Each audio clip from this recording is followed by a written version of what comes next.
So today in church, we in the book of John chapter 5, and he did verses 19 through 29.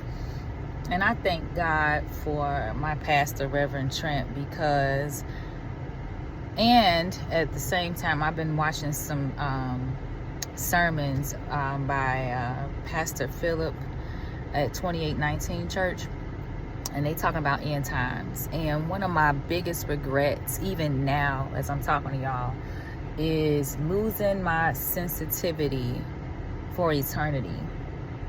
And I'm just gonna put myself out here, and maybe other Christian believers. So if you're not a Christian, this don't apply to you.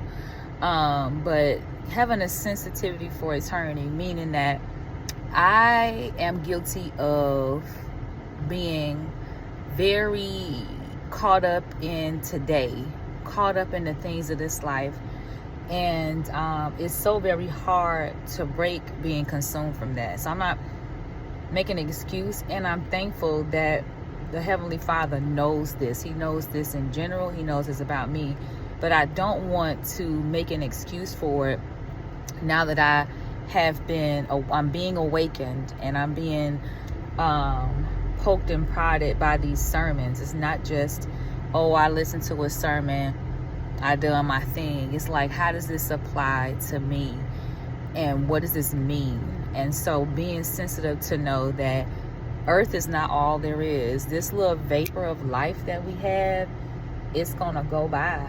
It's gonna go by just like that. And what will I have to show for it? And I'm not talking about how much money I make, how much prestige, or the things we can accumulate because of the hustle, the grind. But all that matters is in eternity, and none of this is going to make it to eternity. What is faced with eternity is your soul. And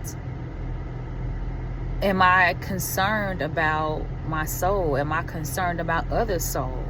The reality is that a lot of people that we look and walk past every day, people that we work with, people in our family, our neighbors, a lot of people's soul is in danger. Their soul is in danger, and they just might appear to be absolutely normal and quote unquote good people, but our souls either belong to the Prince of Darkness or the Prince of Peace. And what we decide to do with Jesus determines our eternity.